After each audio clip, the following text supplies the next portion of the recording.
लाडकी बहीण योजनेबाबत आता मोठी अपडेट आली आहे। ज्या कुटुंबाचं आर्थिक उत्पन्न हे 2.5 लाखांपेक्षा कमी आहे अशा कुटुंबातील महिलांना आर्थिक मदत मिळावी या उद्देशानं राज्य सरकारने लाडकी बहीण योजना सुरू केली। या योजनेअंतर्गत पात्र महिलांच्या बँक खात्यात दर महिन्याला 1,500 रुपये जमा केले जातात।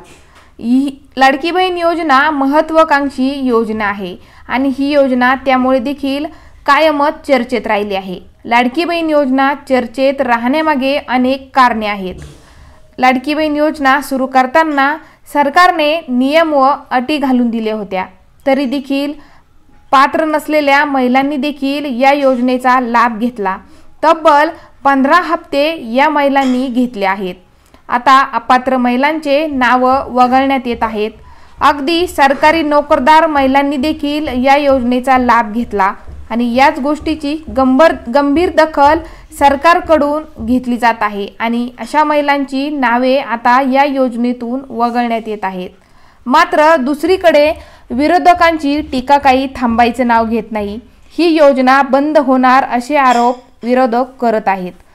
लाडकी बहीण योजनेतून अनेक महिलांची नावे वगळण्यात आली म्हणून विरोधकांकडून प्रश्नचिन्ह उभारण्यात येत आहे। ही योजना फक्त निवडणुकीपुरतीच होती का अशी टीका विरोधक करत आहेत। फडणवीस यांनी सरकारची स्पष्ट भूमिका मांडताना वक्तव्य केलं की ही योजना म्हणजे लाडकी बहीण योजना कधीच बंद होणार नाही।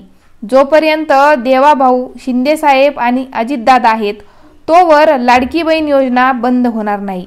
मुख्यमंत्री फडणवीस म्हणाले 2026 नंतर शेतकऱ्यांना 365 दिवस 12 तास वीज मोफत मिळणार आहे।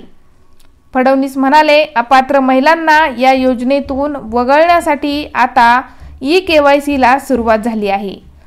ई-KYC मुळे ज्या अपात्र महिला आहेत अशा महिलांना आता यापुढे लाभ मिळणार नाही। ई-KYC साठी आता महिलेसोबत तिच्या पती किंवा वडिलांचे आधार कार्ड देखील लागणार आहे। त्यामुळे कोणत्या कुटुंबाचे उत्पन्न 2.5 लाखांपेक्षा जास्त आहे ते देखील यामुळे कळणार आहे आणि त्यामुळे आता अपात्र महिला या योजनेचा यापुढे लाभ घेऊ शकत नाहीत। चॅनलवर नवीन असाल तर चॅनलला सबस्क्राइब आणि व्हिडिओला एक लाईक नक्की करा।